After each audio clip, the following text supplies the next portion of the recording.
आज के हमारे इस विषय को आप बड़े ही ध्यान से समझना, क्योंकि अगर आपने ये विषय समझ लिया तो आपको जीवन में कभी कोई भी पाचन की समस्या नहीं होगी।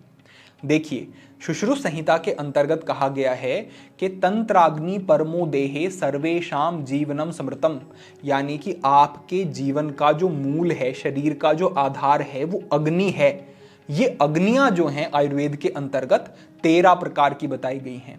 जैसे कि आपके शरीर में जो 7 धातु होते हैं, रस, रक्त, मांस, मेद, अस्थि, मज्जा, शुक्र, इन सभी की अपनी अपनी अलग अग्नि होती है। जैसे अगर रक्त की अग्नि बिगड़नी शुरू हो जाती है तो आपको रक्त से संबंधित समस्याएं होंगी। अगर मेद धातु यानी कि फैट की अग्नि बिगड़नी शुरू हो जाती है तो या तो आपका वजन बहुत बढ़ेगा या वजन बहुत कम होगा। अगर शुक्र धातु की अग्नि बिगड़ जाती है तो आपको इनफर्टिलिटी की समस्या हो सकती है, स्पर्म काउंट कम होने की समस्या हो सकती है।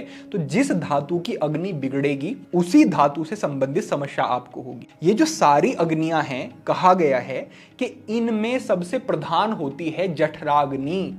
ये जठराग्नि है, ये आपके पाचन के लिए रिस्पॉन्सिबल होती है, यानी कि अगर जठराग्नि ठीक नहीं है तो पाचन आपका अच्छा नहीं रहेगा। इस जठराग्नि की भी 3 अलग अलग अवस्थाएं होती हैं। एक होती है सम अग्नि, एक होती है विषम अग्नि और एक होती है मंद अग्नि। सम अग्नि जब रहती है तो ये स्थिति बिल्कुल ठीक होती है, यानी कि व्यक्ति को सही समय पर भूख लगेगी, ठीक तरीके से पाचन होगा आहार का और संतुलन बना रहेगा। विषम अग्नि यानी कि कभी उसे अच्छी भूख लग जाएगी, कभी बिल्कुल नहीं लगेगी, कभी उसका खाने का मन होगा, कभी उसकी रुचि ही समाप्त हो जाएगी।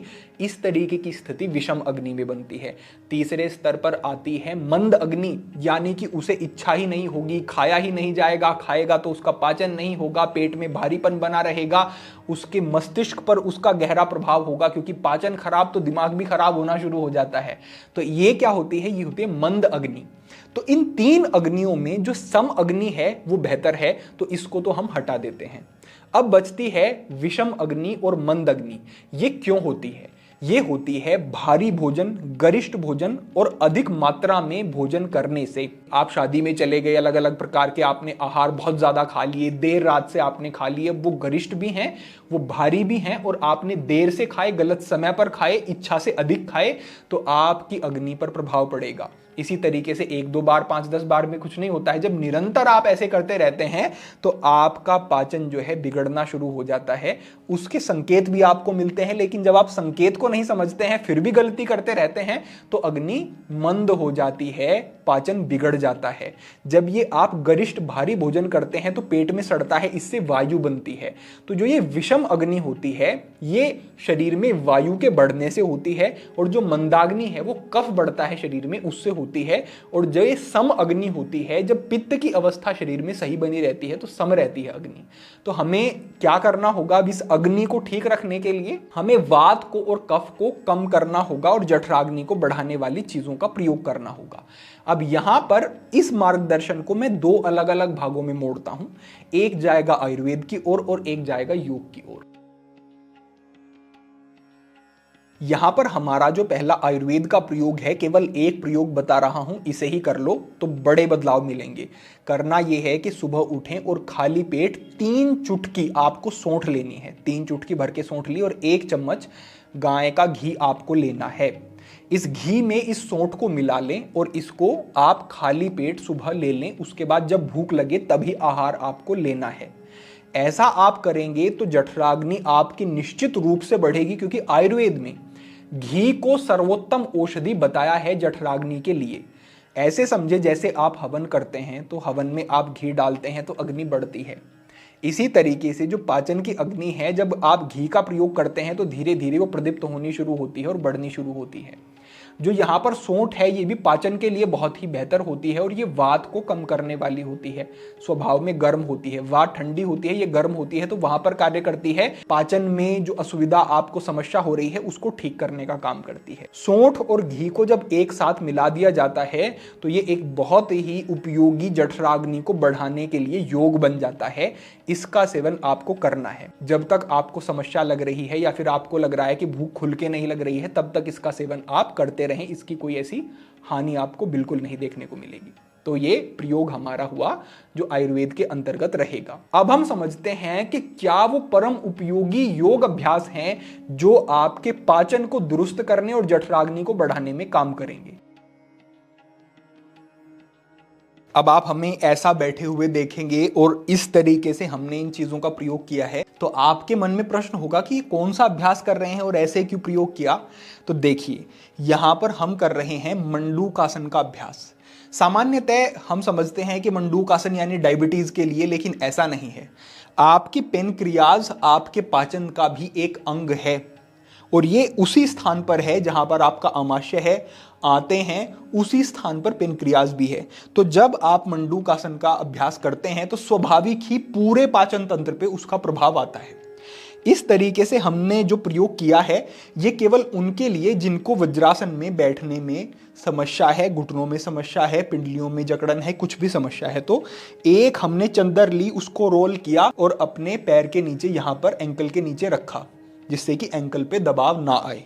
हमने यहां पर ये एक लिया पतला तकिया और इसको यहां पर रखा जिससे घुटनों पर दबाव ना आए। अब आपको करना क्या है कि आपको अपने अंगूठे को अपनी उंगली के जो छोटी उंगली है उसके मूल में लगाना है और इस तरीके से मुष्टिका बना लेनी है। जो आपकी मध्यमा है यानी कि ये जो बीच वाली उंगली है ये आपकी नाभि की बगल में आनी चाहिए, इस बात का ध्यान रखना है।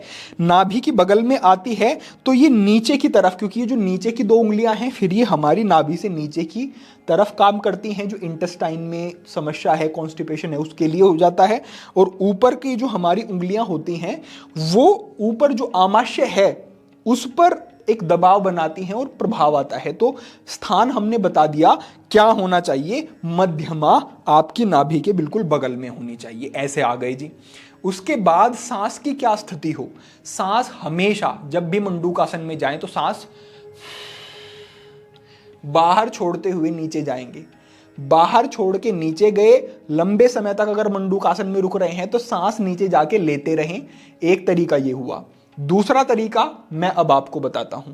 इस तरीके से आप यहां पर आते हैं, सांस छोड़ा, नीचे की तरफ गए और सांस को बाहर ही छोड़ के होल्ड कर दिया। और जो मैंने ये सामने ब्लोस्टर रखा है इस पर अपनी गर्दन को आप रेस्ट कर दें।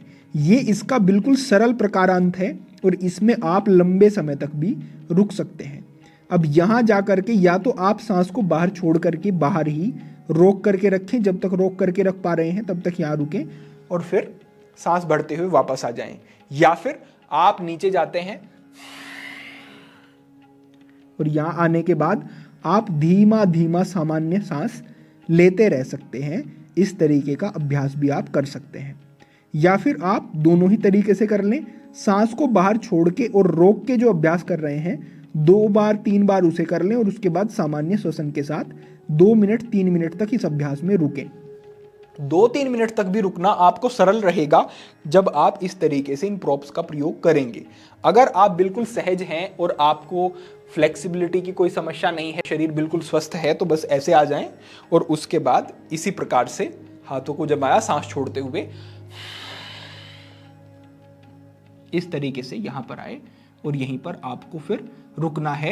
इससे जो पूरा एक दबाव बनेगा ना पाचन तंत्र पे, ब्लड सर्कुलेशन इंप्रूव हो जाएगा पाचन की तरफ, आपके पूरे पाचन की एक मसाज हो जाएगी, आपके जो आमाशय है, इंटेस्टाइन है, वो एक्टिव हो जाएगी। इंटेस्टाइन की जो एक पेरिस्टालिसिस मूवमेंट होता है वो इंप्रूव हो जाएगा, जिससे कि कॉन्स्टिपेशन की समस्या में भी लाभ मिलेंगे। ये हमारा पहला अभ्यास हुआ। अब समझते हैं दूसरे अभ्यास को। दूसरा अभ्यास यहां पर है विपरीत नौकासन का अभ्यास। बड़ा ही सुंदर अभ्यास है, देखो किस तरीके से करना है। अच्छा, इस अभ्यास में आप आएंगे और इसमें रुकेंगे तो नाभि के ऊपर आपके एक प्रभाव पड़ता है और इससे मणिपुर आपका मजबूत होता है। जो मणिपुर चक्र है वो मजबूत होगा तो पाचन आपका बेहतर होना शुरू हो जाएगा और ये बड़ा उपयोगी रहेगा। कैसे? इस तरीके से आए और इस तरीके से हाथों को भी ऊपर उठाया और पैरों को भी एक साथ, जितना उठा सके उतना उठाया, होल्ड करें होल्ड करें होल्ड करें। जब आपको असहज लगे तो पैरों को नीचे ले आएं और इस तरीके से यहां पर आपको रेस्ट करना है। सामान्य सांस लेते रहें। उसके बाद जब आपको लगे तो थोड़ी देर रुकने के बाद फिर से एक बार इसी तरीके से हाथों को जितना ऊपर उठा सकते हैं उठाएं, पैरों को जितना उठा सकते हैं उठाएं और रुकें, होल्ड करें यथाशक्ति, और उसके बाद फिर से इसी तरीके की स्थिति में आ जाएंगे। तो इस अभ्यास का भी बड़ा ही अच्छा, बड़ा ही सुंदर प्रभाव आपके पाचन के ऊपर आएगा। तो ये निश्चित रूप से आपको करना है। अब मैं आपको बताता हूं, जिन लोगों की नाभि अपने स्थान से हटी रहती है उनको निरंतर पाचन की समस्या बनी रहती है। अब जो अभ्यास करना है वो है द्विपाद पादांगुष्ठ नासास प्रशासन का अभ्यास। तो द्विपाद यानी कि दोनों पैरों से ये अभ्यास रहेगा। कैसे करना है देखो, तो इस तरीके से आए, अपने घुटनों को अब ले जाएं बाहर की तरफ, अपने घुटनों के बीच से हाथों को ले जाते हुए इस तरीके से अपने पैरों को पकड़ लें। देखिए यहां से इस तरीके से बाहर से अपने पैरों को पकड़ लेना है, दोनों पैरों को पकड़ लिया। अब यहां आने के बाद सांस पूरा बाहर छोड़ें और इन अंगुष्ठ को नासिका से या फिर माथे से स्पर्श कराना है, ये अभ्यास है। तो इस तरीके से लाएंगे और उसके बाद सामान्य छोड़ देंगे, बिल्कुल सीधा छोड़ ना दे, यहां पर आकर के रुकना है। 3 4 5 गहरे सांस लिए, उसके बाद फिर से एक बार गर्दन को उठाया और पैरों को भी पीछे की तरफ लाए। और ये जैसे ही इस अभ्यास में आकर के रुकोगे तो पूरा एक खिंचाव सा अनुभव होगा, जो पेट की मांसपेशियां हैं उन पर एक खिंचाव पड़ेगा और ये नाभि को अपने स्थान में लाने में बड़ा सरल और बड़ा उपयोगी अभ्यास है। और कुछ समय तक रुकें, 30 सेकंड रुक पा रहे हैं ठीक है, धीरे धीरे 1 मिनट तक ले जाएं। 3 4 बार अभ्यास किया तो ये आपका अभ्यास इस तरीके से 3 अभ्यास आपके पूरे यहां पर होंगे। अंत में मैं आपको एक और संकेत कर देता हूं कि इस तरीके से एक ब्लोस्टर ले लेना है, उसको अपनी कमर के मूल में मिला लेना है, अपनी एड़ियों को बाहर की तरफ करना है, पिंडलियों को बाहर की तरफ करना है, घुटनों के बीच में अंतर रखना है और आपके नितंब जो हैं वो आपकी मैट से नीचे स्पर्श हो जाएं। इस तरीके से यहां पर आ जाएंगे। उसके बाद यूं आपको पीछे की तरफ लेट जाना है, बिल्कुल आसान रहेगा। जो ये पीछे स्थान है इसको थोड़ा सा ऊंचा बना करके रखें, इस तरीके से आ जाएं, हथेलियां ऊपर की तरफ और बगल में हाथों को रख लें और इतना रिलैक्स आपको फील होगा, इतना अच्छा आपको लगेगा कि बस जैसे जकड़न सी पूरे शरीर की निकल गई हो। यहां पर रुकें और गहरे सांस लें, नाभि चक्र मणिपुर पर अपनी पूरी सजगता रखें और गहरे सांस लें। पेट ऊपर की तरफ आएगा सांस अंदर लेते हुए, इस बात का ध्यान रखें, छोड़ते हुए नीचे जाएगा इस तरीके से।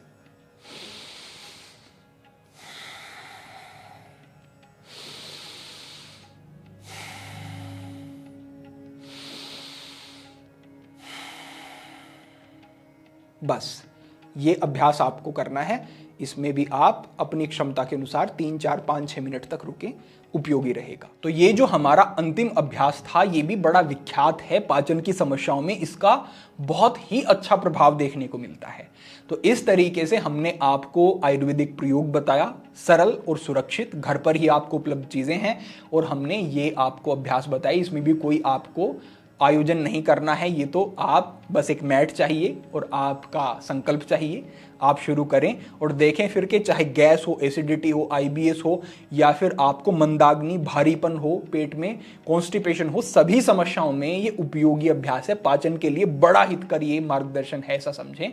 तो बस इतना ही आज के लिए आपके लिए मार्गदर्शन था। भविष्य में अन्य महत्वपूर्ण विषयों पर भी निरंतर मार्गदर्शन होता रहेगा। सभी के लिए प्रार्थना, सभी के लिए मंगल कामना। आज के लिए इतना ही। ओम नमः शिवाय।